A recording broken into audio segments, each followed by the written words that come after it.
राधे राधे, जय श्री कृष्णा। आप सभी का स्वागत है मेरे चैनल किस्मत क्वीन कर्मों की कहानी मेरी जुबानी में। मैं Kiran, intuitive tarot reader, akashic reader, PLR therapist, healer, आज आपके सामने प्रस्तुत हूँ एक नई पास्ट लाइफ रिग्रेशन स्टोरी के साथ। ये पीएलआर की स्टोरी जो है मेरे क्लाइंट विनीता जी की है। तो विनीता जी ने, जो कि मूलतः जयपुर राजस्थान की रहने वाली है, मुझसे संपर्क किया। वो अपनी बहन के बारे में कुछ क्लैरिटी चाहती थी। तो अपनी बहन के कारण वो काफ़ी परेशान थी। वनीता जी ने मुझे बताया कि उनकी जो बहन है वो लगभग 30 वर्ष की आयु है उनकी, और वो गवर्नमेंट टीचर हैं, सरकारी टीचर हैं। और तो अर्निंग की तो कोई प्रॉब्लम नहीं है उनको, उनकी पक्की सरकारी नौकरी है और अच्छी जो अर्निंग होती है। और उनका एक प्यारा सा बेटा है जिसकी आयु लगभग 7 वर्ष की है।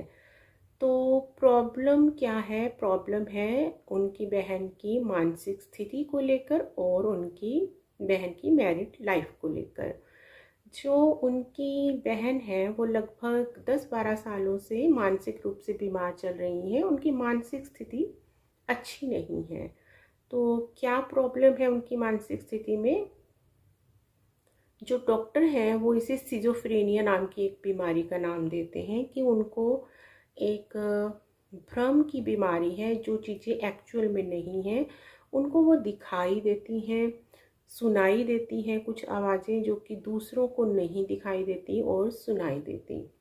तो विनीता जी बताती हैं कि 10-12 साल पहले जब उनकी सिस्टर को ये प्रॉब्लम शुरू हुई थी तब भी वो जॉब करती थी, पर तब उनकी जॉब जो प्राइवेट थी, वो सरकारी जॉब नहीं थी, कॉन्ट्रैक्ट पे काम करती थी वो किसी एडेड स्कूल में।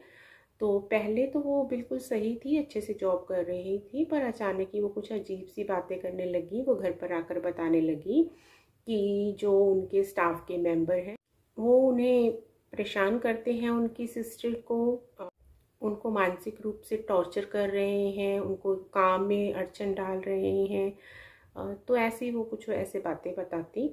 तो पहले पहले उनके घर वालों ने, सभी ने समझा कि हो सकता है ऐसा हो रहा हो, क्योंकि आजकल हर जगह आप देखोगे, ऑफिस में, स्कूल में, जहाँ भी आप जॉब करते हैं, लड़कियां तो दूर की बात है, लड़कों के साथ भी ऐसी पॉलिटिक्स होती हैं कि जो ईमानदारी से काम करते हैं, भोले भाले लोग होते हैं, जो चतुर चालाक नहीं होते, तो लोग उन्हें मानसिक रूप से परेशान करते हैं, पॉलिटिक्स गेम में फंसाते हैं अपनी। जो जितना दबता है उसको उतना ही दबाया जाता है वर्क प्लेस पर। चाहे आप कहीं भी काम कर रहे हो तो आपको ये आम देखने को मिलेगा ये बातें जो हैं।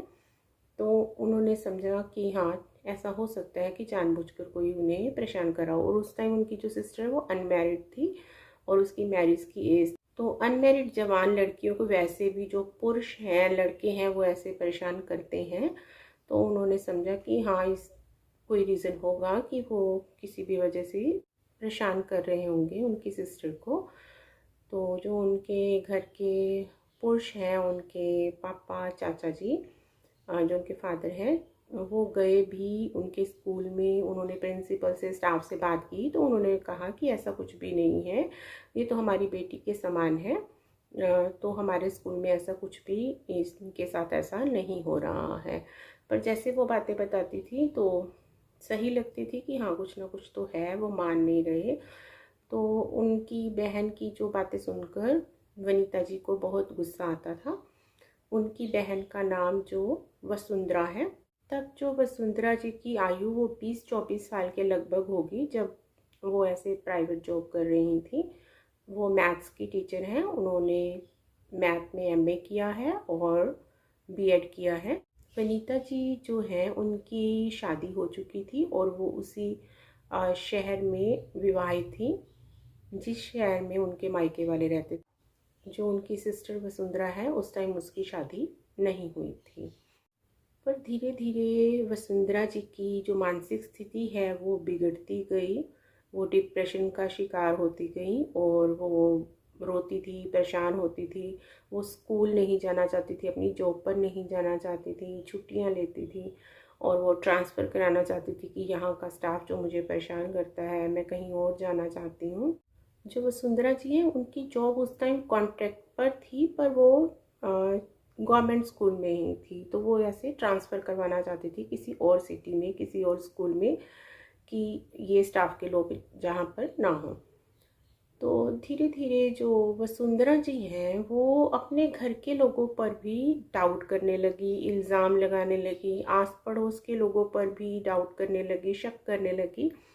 तो सभी के बारे में कहने लगी, आस पड़ोस के लोग उसको परेशान करते हैं, घर के लोगों के बारे में भी, जैसे रिश्तेदार, कज़न्स, उनके बारे में कुछ कुछ बातें करने लगी। तो धीरे धीरे जो उनके घर के लोगों को लगने लगा कि ऐसे कैसे हो सकता है कि सारे ही इसको परेशान कर रही हैं, ये तो हम पर भी डाउट कर रही है। तो धीरे धीरे उनको समझ आया कि शायद ऐसा कुछ है नहीं, इनकी मानसिक स्थिति ही शायद ख़राब हो रही है, डिप्रेशन में जा रही हैं, इसीलिए ये सब पर डाउट करती हैं, सब पर ब्लेम करती हैं। तो वो परिवार के लोगों पर भी जैसे डाउट करने लगी, इल्ज़ाम लगाने लगी, तो धीरे धीरे परिवार के लोगों को ये क्लियर होने लगा, समझ आने लगा कि असल में ऐसा कुछ है नहीं। थोड़ा बहुत तो हर वर्क प्लेस पर ऐसा होता है, बातें हो जाती हैं, पर किसी वजह से ये डिप्रेशन में चली गई है। कुछ ऐसा हुआ है इसके साथ, किसी बात का इसको स्ट्रेस हो गया है जिससे इसकी मानसिक स्थिति खराब हो रही है, और ये सब पर ही डाउट करने लगी है। जो चीज़ें नहीं हैं वो इसे दिखाई देती हैं, सुनाई देती हैं, तो इसे ट्रीटमेंट की ज़रूरत है।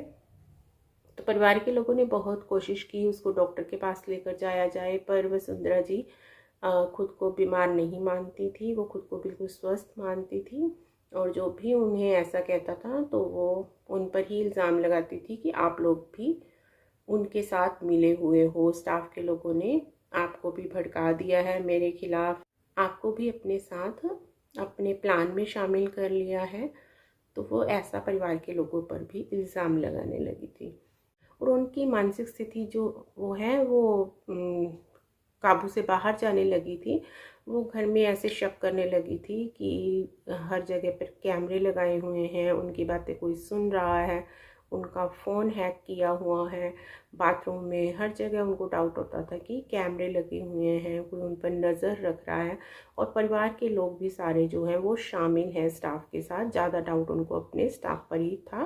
तो शादी की उम्र तो उनकी हुई ही हुई थी, और परिवार के लोग ऐसा भी डाउट कर रहे थे किसी भूत प्रेत का साया ना हो, किसी ने कुछ खिला दिया, कोई ब्लैक मैजिक कर दिया, कुछ ऐसा कर दिया हो।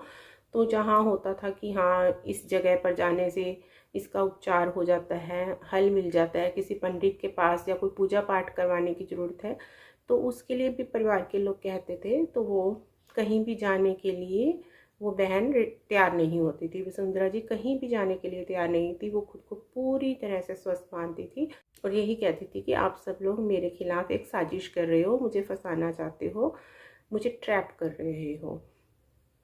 तो उसके परिवार के लोग उसकी जानकारी के बिना ही किसी डॉक्टर से के पे आप किसी साइकेट्रिस्ट के पास जाते थे, और उसकी स्थिति बताकर कोई मेडिसिन वगैरह लेके आते थे, जो कि बिना बताए उन्हें खाने वगैरह में डालकर दी जाती थी। पर वो इतना उनका दिमाग अलर्ट हो चुका था इस स्थिति में, तो वो सब पर डाउट करती थी। तो खाने के टेस्ट से या कुछ ऐसी बातें जो भी आपस में परिवार में गॉसिप होती थी, तो वो हर बात पर नज़र रखती थी। पता नहीं कैसे उनको हर बात सुनाई दे जाती थी, मतलब उनका दिमाग जो है ओवर एक्टिव हो चुका था। तो वो खाना भी कई बार नहीं खाती थी, डाउट करती थी, खुद का खाना खुद बनाने लगी थी, सारे काम खुद के खुद करती थी कि मुझे कोई कुछ कर देगा, मुझे कोई ऐसा खिला देगा कि ये परिवार के लोग मेरे खिलाफ ना कुछ कर रहे हैं, ये लोग स्टाफ के साथ मिले हुए हैं जहाँ वो जॉब करती थी। परिवार के लोग बहुत परेशान थे उनकी हालत से, तो कहीं भी वो वसुंधरा जी को लेकर नहीं जा पा रहे थे, ना किसी डॉक्टर के पास, ना ही किसी ऐसी जगह पर, धार्मिक जगह पर, किसी पंडित के पास, कोई ऐसा जो तंत्र मंत्र जानता हो जो इसका निवारण कर सके। तो उनके हाथ में जो भी था कि वो बिना बताए खाने में जैसे तैसे उनको मेडिसिन देते थे। तो ये काम उनकी माताजी के हाथ में ही था, क्योंकि उनकी माताजी ही खाना बनाती थी और उन्हें देती थी टिफ़िन वगैरह स्कूल के लिए पैक करके। तो उनके लिए बहुत ही एक ये परेशानीजनक स्थिति थी। घर के सारे काम भी करो और बेटी की इस हालत में उसे बिना बताए मेडिसिन भी जैसे तैसे कर कर उनको देनी थी। ये ड्यूटी उनकी माता जी की थी। तो धीरे धीरे दवाई का थोड़ा असर हुआ, उनकी मानसिक स्थिति थोड़ी ठीक होने लगी और उन्हें नींद आने लगी। इस स्थिति में उनकी जो नींद है वो बिल्कुल ही ख़त्म हो चुकी थी। वो सारी सारी रात जागती थी, सारा दिन जागती थी, नींद उनको बिल्कुल आनी बंद हो चुकी थी। इस वजह से भी उनकी स्थिति जो वो है ज़्यादा ख़राब होती जा रही थी और वो शादी करवाना चाहती थी। वसुंधरा जी की ये सोच थी कि शादी हो जाएगी तो उनका यहाँ से ट्रांसफ़र हो जाएगा, वो जहाँ भी शादी करके जाएंगी तो वो अपनी जॉब वहाँ पर ट्रांसफ़र करा लेंगी, तो उन्हें इस श्राप से छुटकारा मिल जाएगा जो भी उनके खिलाफ प्लानिंग प्लॉटिंग कर रहे हैं। परिवार के लोग जो हैं वो उनके लिए रिश्ता ढूंढ ही रहे थे, तो उन्हें एक उनके लिए योग्य वर मिला जो उनके जैसे ही ऐसे कॉन्ट्रैक्ट पर सेम सरकारी जगह पर सरकारी स्कूल में जॉब कर रहे थे। वसुंधरा जी मैथ्स के टीचर थी और जो उनके हस्बैंड मानव जी वो साइंस के टीचर हैं। तो आपसी परिवार की रजामंदी से अरेंज मैरिज जो है वसुंधरा जी की कर दी गई। उन समय उनकी जो हालत है वो स्टेबल थी, ठीक थी और मेडिसिन चल रही थी।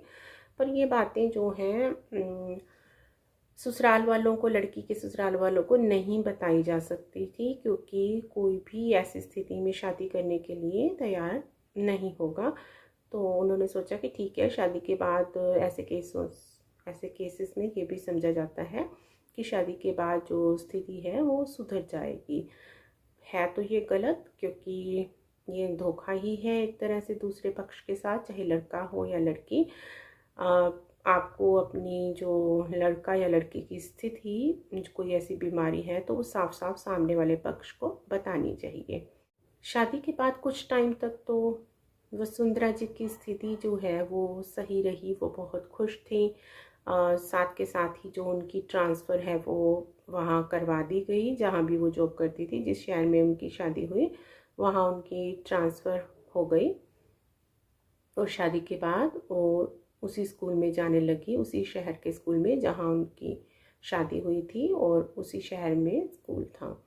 तो वो खुश थी कि उनकी ट्रांसफ़र हो चुकी है, वो उस स्टाफ से अब दूर जा चुकी हैं जो उनके खिलाफ साजिश करते हैं, प्लॉटिंग करते हैं, उन्हें तंग करते हैं। तो कुछ टाइम तक तो ठीक रहा सब कुछ महीने तक सही रहा। धीरे धीरे उनको ये महसूस होने लगा कि जो इस स्कूल के स्टाफ के लोग हैं वो भी उनके खिलाफ वैसे ही प्लानिंग प्लॉटिंग करने लगे हैं, उन्हें परेशान करने लगे हैं। उस स्कूल के लोगों ने, जो पहले वाला उनका स्कूल था, स्टाफ के लोगों ने इनको भी अपनी साजिश में मिला लिया है, क्योंकि वो जो स्टेट था वो सेम था पर सिटी बदल चुका था। पर आपस में जो टीचर्स हैं वो सेमिनार्स वगैरह में मिलते रहते हैं, तो प्रिंसिपल एक दूसरे को जानते हैं। तो उन्हें ये लगने लगा कि इस स्कूल के जो लोग हैं, प्रिंसिपल स्टाफ, वो भी अब दूसरे स्कूल के स्टाफ के साथ मिल चुके हैं और मुझे परेशान कर रहे हैं। जब उन्होंने ये बातें घर पर बतानी शुरू करी, अपने हस्बैंड को भी बताई, तो जब जो भी उन्हें ये समझाता तो वो उस पर ही डाउट करने लगती कि आप लोग भी मेरे स्टाफ के साथ मिले हुए हैं। तो वो धीरे धीरे अपने हस्बैंड पर भी डाउट करने लगी कि ये भी स्टाफ के साथ मिला हुआ है और जो हमारी पर्सनल बातें हैं, घर की बातें हैं, ये स्टाफ के साथ शेयर करता है। और वो अपने ससुराल वालों पर भी, सास ससुर और उनकी एक ननंद थी, देवर, उन पर सभी पर डाउट करने लगी। तो वो कभी मायके आ जाती ऐसे कि वहाँ मुझे परेशान करते हैं, और कभी ससुराल चली जाती। तो उनका काफ़ी टाइम तक यही चलता रहा। फिर उन्होंने कंसीव किया, तो जो है वो 9 मंथ तक तो उनकी जो स्थिति है वो सही रही कि उन्होंने कंसीव किया था।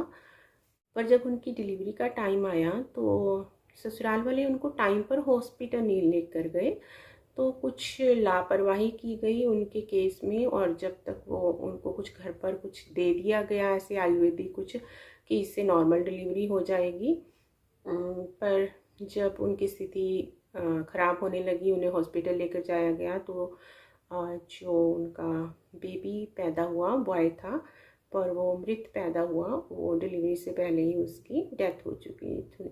तो ये परिवार के लिए बहुत ही दुखदाई एक स्थिति थी कि बेटी पहले ही ऐसे परेशान थी, ऊपर से बच्चा हुआ तो वो भी ऐसा हुआ। तो यहाँ पर ये स्थिति क्लियर नहीं हो पाई कि ससुराल वाले सच में कैसे थे, अच्छे थे या बुरे थे, क्योंकि उनकी खुद की मानसिक स्थिति सही नहीं थी। तो उनकी बातों पर विश्वास नहीं किया जा सकता था कि जो भी वो अपने ससुराल वालों के बारे में कह रही है कि उसको परेशान करते हैं, वो सच में करते हैं या इनको ऐसी भ्रम है। तो वसुंधरा जी इस दौरान अपनी मैटरनिटी लीव पर चल रही थी। चाहे बच्चा जीवित नहीं था, पर उन्हें आराम की ज़रूरत थी, क्योंकि डिलीवरी तो हुई ही थी। जैसे कि एक जीवित बच्चे की कराई जाती है, वैसे ही उनकी डिलीवरी कराई गई थी। तो उनके मायके वाले कुछ दिन बाद उनको रेस्ट के लिए अपने घर पर ले गए। ठीक है कि उसकी देखभाल करेंगे अपने घर पर, छुट्टियों के बाद जैसे वो अपने ससुराल आ जाएगी। तो ये था, पर जो हालात थे वो आपस में बिगड़ते गए दोनों परिवारों के बीच में। और वसुंधरा जी उसके बाद अपने ससुराल नहीं गई, वो जाना भी नहीं चाहती थी। उस टाइम उनकी मानसिक स्थिति सही नहीं थी। उन्होंने अपने बच्चे को भी खो दिया था, उसका भी गहरा आघात उनके मन मस्तिष्क पर लगा था। तो लगभग 6 महीने की मैटरनिटी लीव ख़त्म करने के बाद वसुंधरा जी अपने ससुराल वापस जाती हैं, पर कुछ दिन ही वो वहाँ पर रहती हैं। तो फिर परेशान होकर वापस अपने मायके आ जाती हैं और वहाँ से ही वो अपने स्कूल जाती हैं, जो कि उनके ससुराल वाले शहर में ही है। तो 1-2 घंटा है उनको ट्रैवलिंग में लगता है, 1-1.5 घंटा जाने में, 1-1.5 घंटा वापस आने में वहाँ से लगता है। तो पहले तो वो जैसे भी बस वगैरह से जाती थी, फिर उसमें भी उनको प्रॉब्लम थी कि पैसेंजर उनको परेशान करते हैं। तो वो गाड़ी से जो है किराए की गाड़ी से आने जाने लगी, कार बाय कार वहाँ पर आने जाने लगी। कभी छुट्टी ले लेती थी, जैसे तैसे करके वो अपनी जॉब जो है चला रही थी। वो जॉब छोड़ना चाहती थी, पर घर वालों गवर्नमेंट जॉब तो बड़ी मुश्किल से मिलती है, तो घर वाले जैसे तैसे करके उनको धकेल कर करवा रहे थे और बिना बताए साथ में ट्रीटमेंट भी करवा रहे थे। तो बीच में उनकी जो मानसिक स्थिति है बहुत ज़्यादा बिगड़ गई थी, तो उनको हॉस्पिटलाइज भी करना पड़ा था वहाँ पर। काफ़ी दिनों तक वो उनका ट्रीटमेंट चला, उनको एडमिट करना पड़ा क्योंकि उनकी स्थिति हाथ से बाहर जा रही थी। उनको इंजेक्शन वगैरह लगने लगे, तो डॉक्टर ने जो इनकी बीमारी है उसको सिजोफ्रेनिया बताया कि ये ठीक होने के चांसेस नहीं होते हैं, कि लाइफ टाइम इसमें मेडिसिन पेशेंट को खानी ही पड़ती है, तभी उसको नींद आती है। तो उनका शरीर भी जो है काफ़ी फूल गया था, पेट काफ़ी निकल आया था, क्योंकि हार्मोन्स गड़बड़ हो जाते हैं। जो इनकी मेडिसिन्स होती हैं वो काफ़ी स्ट्रॉन्ग होती हैं, जो इंजेक्शन्स होते हैं। तो इस बीच उन्हें पता चला, जो महिलाओं को मासिक स्राव होता है, जो उनको महीने वाली डेट आती है, तो उनको काफ़ी समय से वो नहीं आई थी। तो वसुंधरा जी के परिवार वालों ने जब उनका चेकअप कराया तो पता चला कि वो प्रेग्नेंट हैं। वो 5 मंथ्स के लगभग प्रेग्नेंट थी, पर किसी को पता ही नहीं था वो प्रेग्नेंट है। वो बीच में अपने ससुराल गई थी, तो उनके संबंध उनके पति से बने थे। उसके बाद वो फिर से मायके आ गई थी। तो कभी ये किसी ने सोचा ही नहीं कि वो प्रेग्नेंट हो सकती हैं। दवाइयों के असर से, हार्मोन्स के गड़बड़ी से उनको थायराइड भी हो चुका था, तो उनका वेट काफ़ी पुट ऑन हो चुका था और पेट वैसे ही काफ़ी निकला हुआ था। उनकी जो फर्स्ट वाली डिलीवरी थी उसके बाद से उनका पेट ऐसे अंदर गया ही नहीं था, तो पता ही नहीं चलता था वो वैसे पेट है या वो प्रेग्नेंट है। तो घर वाले उनको वापस ससुराल नहीं भेजते हैं और वो खुद भी नहीं जाना चाहती थी। तो उनकी जो ये दूसरी डिलीवरी है वो उनके मायके में ही होती है, क्योंकि पहली डिलीवरी का एक्सपीरियंस जो वसुंधरा जी और उनकी फैमिली का अच्छा नहीं था, कि पता नहीं ससुराल वालों ने जानबूझकर ही बच्चे को वो कर दिया, कुछ ऐसा दे दिया जिसकी वजह से बच्चा मर गया, क्या किया, क्यों टाइम पर नहीं लेके गए। तो बहुत सारे उनके डाउट्स थे, सवाल थे, और आपस में दोनों परिवारों के संबंध भी खराब हो चुके थे। वसुंधरा जी और मानव जी के संबंध तो खराब हो ही चुके थे, दोनों एक दूसरे के साथ अब रहना नहीं चाहते थे। तो जब उनकी डिलीवरी हुई तो उनका जो है उनका बेबी बॉय हुआ, जिसका नाम केशव है। केशव जिसकी आयु अब लगभग 7 वर्ष की है। तो जब से वो उसका जन्म हुआ है, जब जन्म हुआ था बस एक बार ही उसके जो पिता हैं, जो उसके पिता मानव हैं और उनकी फैमिली हॉस्पिटल में उनको और उनकी माता वसुंधरा को देखने के लिए आए थे। उसके बाद वो कभी भी नहीं आए। और बीच में जो वसुंधरा जी हैं वो अपने ससुराल रहने के लिए गई थी, क्योंकि उनको बहुत मुश्किल लगता था स्कूल आना जाना, और वो अपने बेटे को उसके बाप से दूर नहीं रखना चाहती थी। वो बहुत ज़्यादा फील करती हैं, बहुत ज़्यादा दुखी रहती हैं इस बात के लिए कि उनकी वजह से जो उनका बेटा केशव है वो अपने बाप से दूर रह रहा है, उसको उसके बाप का प्यार नहीं मिल रहा। तो वो चाहती हैं कि जो उनका बेटा केशव है उसको उसके बाप का प्यार मिले और उसका बाप उसको एक्सेप्ट करे, उनके साथ रहे। पर मानव जो उसका बाप है केशव का, और उसकी फैमिली, माता पिता जो है मानव के, वो उन वसुंधरा जी और उसके बच्चे को एक्सेप्ट करने को तैयार नहीं है। वो डाइवोर्स चाहते हैं, वसुंधरा जी के साथ नहीं रहना चाहते हैं, और उस बच्चे को भी वो एक्सेप्ट नहीं कर रहे हैं, क्योंकि वो उनका मानना है कि उन्हें तो इस प्रेगनेंसी के बारे में कुछ पता ही नहीं था, डिलीवरी के बारे में पता ही नहीं था, ये कैसे और कब प्रेग्नेंट हुई। तो वो उनके करैक्टर को लेकर भी, वसुंधरा जी के करैक्टर को लेकर भी सवाल उठाने लगे उनके जो ससुराल वाले हैं।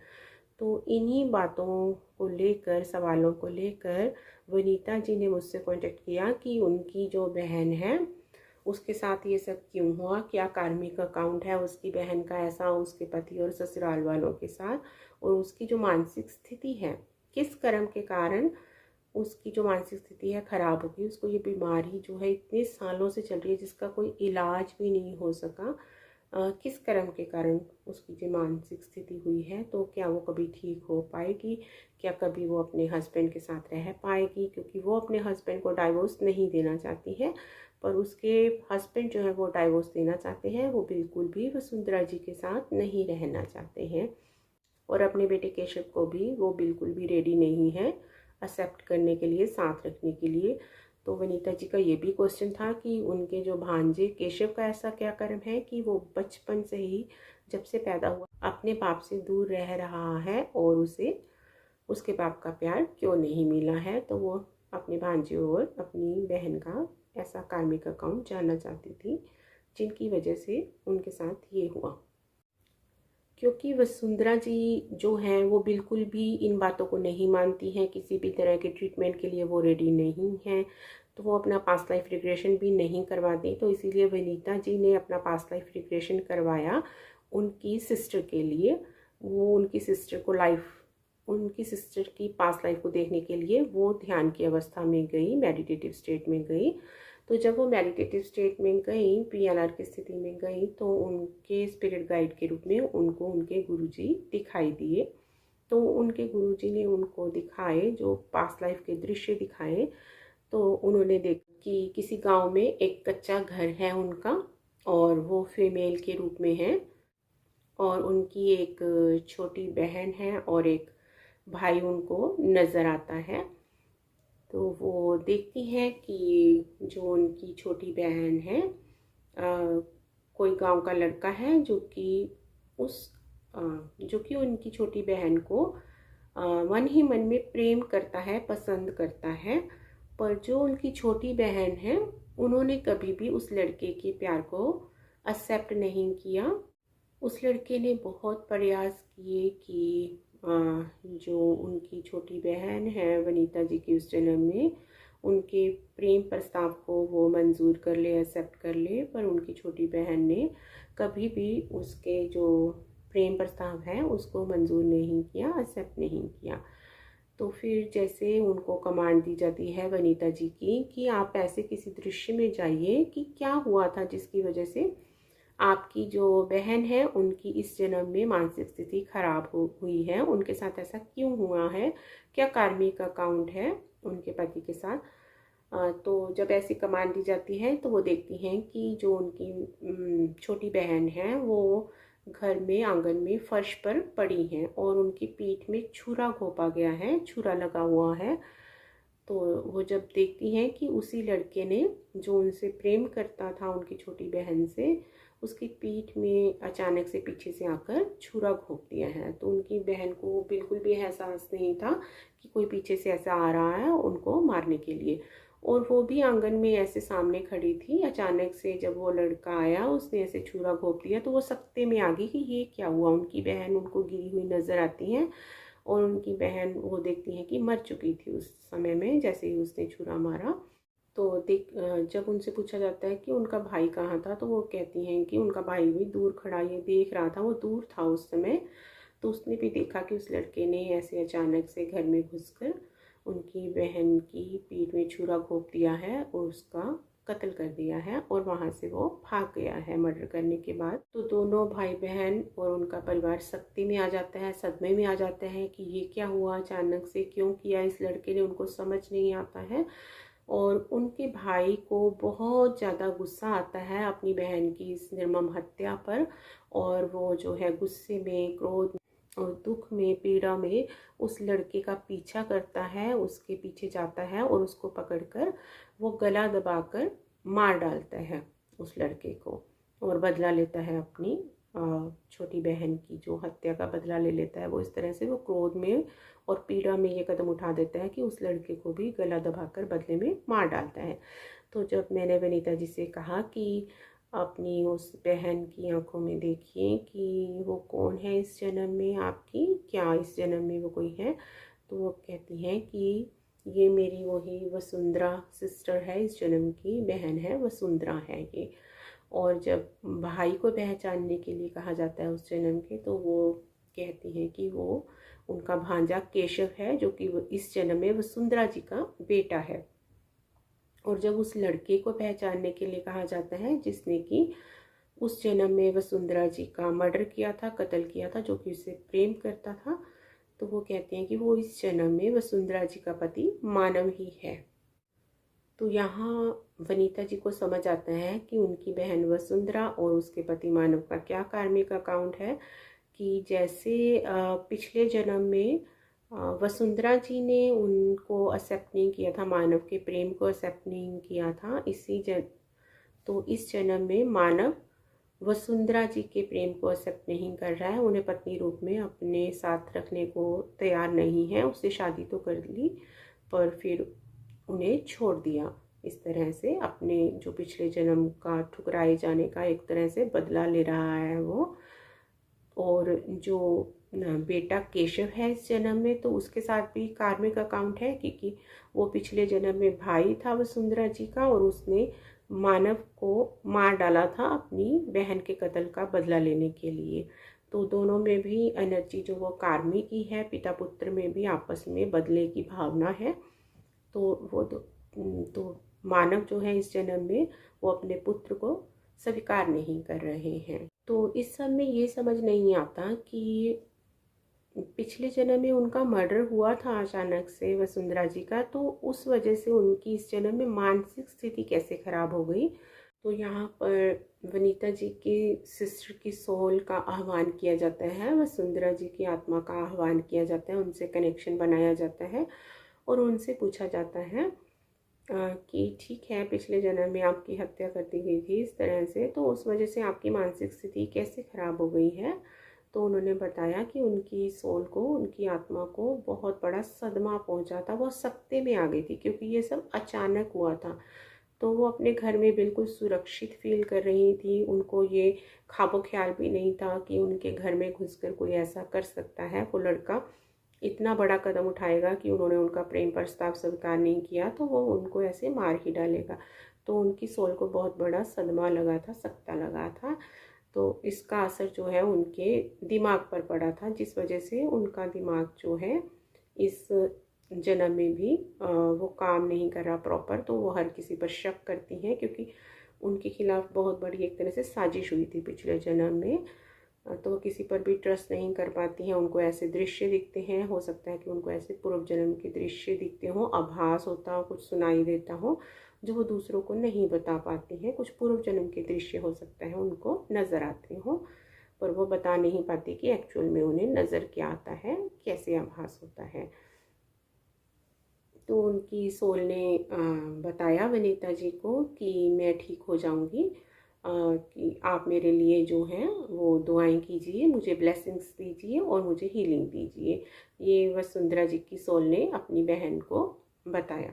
फिर वसुंधरा जी की जो सोल को, आत्मा को उनके शरीर में वापस भेज दिया जाता है और उनका धन्यवाद किया जाता है आने के लिए। फिर स्पिरिट गाइड से स्पिरिचुअल गाइडेंस ली जाती है।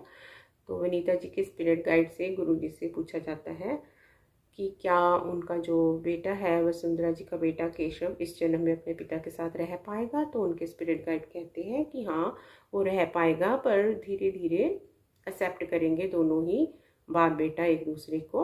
मतलब एकदम से नहीं होगा कि चले गए और उन्होंने एक्सेप्ट कर लिया, धीरे धीरे एक्सेप्ट करेंगे जो उनके पिता है अपने बेटे को।